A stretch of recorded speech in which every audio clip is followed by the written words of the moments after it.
Assalamualaikum warahmatullahi wabarakatuh. Di sini kami dari kelompok 9 yang beranggotakan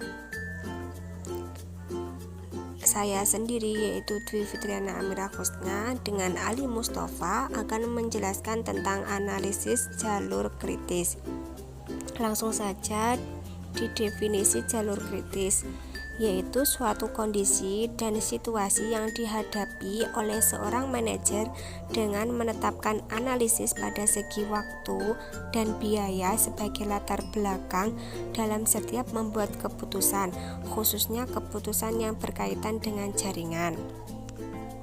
Kemudian yaitu konsep jalur kritis. Konsep jalur kritis terbagi menjadi 3, yaitu biaya termurah, waktu tercepat, dan waktu terlama. Biaya termurah dilihat dari segi penghematan biaya yang dapat dilakukan. Kemudian waktu tercepat dalam pekerjaan bisa mempengaruhi pada penurunan biaya yang akan dikeluarkan. Kemudian yang ketiga, waktu terlama. Waktu terlama dapat memperlihatkan bahwa semakin lama waktu yang dibutuhkan, maka semakin besar biaya yang dikeluarkan. Kemudian yang ketiga yaitu manfaat memahami jalur kritis. Yang pertama yaitu membantu memperkuat perencanaan di masa yang akan datang terhadap pengalaman yang telah dihadapi di masa yang sebelumnya. Yang kedua yaitu bisa memperkirakan besarnya biaya yang akan dikeluarkan. Yang ketiga yaitu scheduling atau pekerjaan-pekerjaan sedemikian rupa urutan yang praktis dan efisien. Yang keempat yaitu mampu memprediksi periode pekerjaan dari awal serta waktu-waktu yang akan dilalui oleh setiap bagian tersebut secara detail. Sekian penjelasan dari saya. Selanjutnya akan dijelaskan oleh Ali Mustafa. Sebelumnya, perkenalkan, nama saya Ali Mustafa dengan NIM 401180007. Jadi saya di sini akan melanjutkan presentasi yang sebelumnya, yaitu tentang beberapa kondisi dari jalur kritis.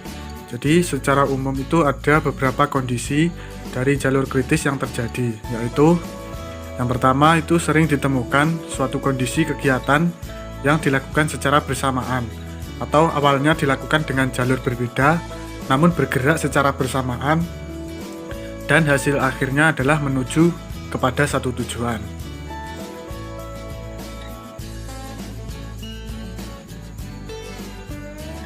Lalu yang kedua yaitu kondisi diagram jalur kerja yang saling berhubungan.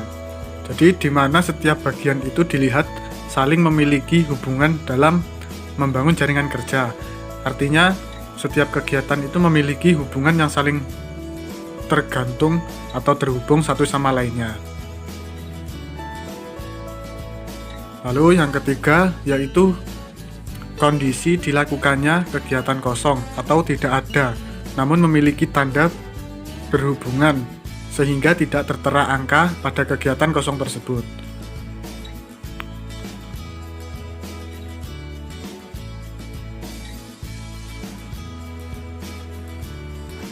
Lalu yang keempat yaitu kondisi yang menyebabkan aktivitas kegiatan yang berbalik sehingga mampu menyebabkan timbulnya lingkaran.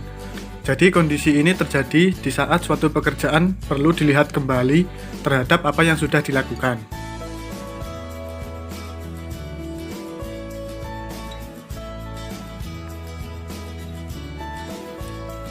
Yang selanjutnya yaitu jalur kritis dan periode waktu. Jadi untuk melaksanakan pekerjaan itu ada perhitungan waktu yang ditempatkan baik dalam waktu jam atau time dan hari atau day, dengan tujuan agar dapat diperhitungkan kapan mampu disesuaikan suatu pekerjaan. Termasuk di sana akan dilihat periode-periode kritis dari pekerjaan ini. Jadi secara teori dan praktek, seorang manajer produksi dituntut untuk mampu memahami kondisi dan situasi yang memungkinkan timbulnya jalur kritis, serta periode waktu yang mungkin akan terjadi nantinya. Lebih jauh dituntut untuk mampu menyelesaikan masalah tersebut hingga tuntas, termasuk mampu membuat perencanaan agar kondisi ini tidak lagi terjadi di masa yang akan datang. Dalam melaksanakan pengelolaan dan keputusan manajemen produksi dan operasional, prinsip kehati-hatian dianggap sebagai salah satu keputusan yang penting. Sebab, sebuah keputusan dapat dikatakan tepat jika telah dipikirkan dengan matang, dan dengan sebuah keputusan dapat dianggap tidak tepat jika diputuskan dengan tidak matang.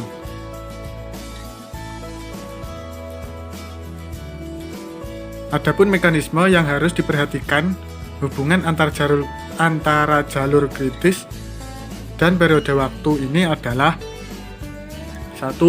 Posisi aktivitas atau kegiatan dan waktu aktivitas atau kegiatan.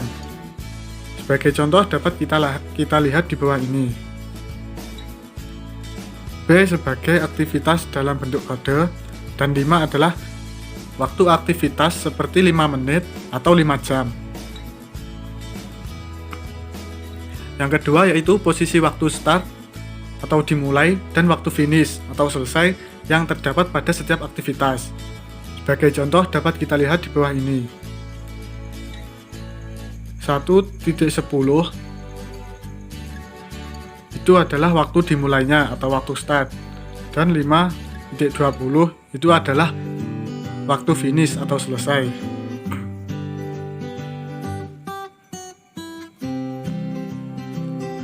Dalam konteks waktu awal atau waktu dimulai dan waktu berakhir, T. Hani Handoko memberikan pendapatnya bahwa waktu mulai dan waktu berakhir itu dalam hal ini dikenal yang pertama yaitu Earlier Start Time atau ES adalah waktu paling awal atau tercepat suatu kegiatan dapat dimulai dengan memperhatikan waktu kegiatan yang diharapkan dan persyaratan urutan pengerjaan. Lalu yang kedua yaitu Last Start Time atau LS adalah waktu paling lambat untuk dapat memulai suatu kegiatan tanpa penundaan keseluruhan proyek. Yang ketiga yaitu Earliest Finish Time atau EF adalah waktu paling awal suatu kegiatan dapat diselesaikan atau sama dengan ES plus waktu kegiatan yang diharapkan. Dan yang keempat yaitu Last Finish Time atau LF adalah waktu paling lambat untuk dapat menyelesaikan suatu kegiatan tanpa penundaan penyelesaian proyek secara keseluruhan atau sama dengan LS plus waktu kegiatan yang diharapkan. Nah, selanjutnya yaitu hubungan antara jalur kritis dan aktivitas bisnis. Jadi ada hubungan kuat antara jalur kritis dan aktivitas bisnis. Dalam bisnis itu dikenal dengan istilah think fast and decision fast atau berpikir cepat dan mengambil keputusan secara cepat. Suatu peluang tidak akan datang dua kali. Begitu kata yang sering dipakai oleh para pebisnis sehingga ini menyebabkan konsep think fast and decision fast menjadi begitu dominan. Dengan keputusan yang cepat disertai dengan tindakan yang cepat bisa menyebabkan bisnis bisa diputuskan dalam waktu yang tepat. Karena mengambil keputusan secara lambat atau tidak cepat itu sama artinya dengan membiarkan peluang emas diambil oleh orang lain. Ada beberapa solusi yang bisa diterapkan sehubungan dengan kasus yang terjadi pada jalur kritis, yaitu yang pertama adalah untuk persoalan yang bersifat jangka pendek itu sebaiknya diselesaikan dengan pendekatan jangka pendek.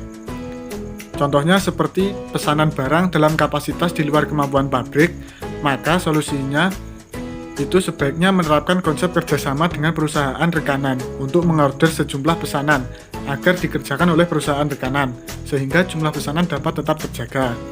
Lalu yang kedua yaitu untuk persoalan yang bersifat jangka panjang sebaiknya diselesaikan dengan pendekatan jangka panjang.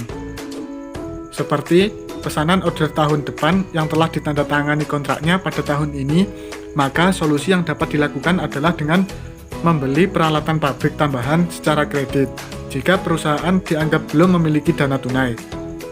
dengan harapan hasil keuntungan yang akan diperoleh dari order pesanan tersebut akan dapat dibayar di kemudian harinya. Dengan kata lain, aktivitas produksi dapat terus dijalankan.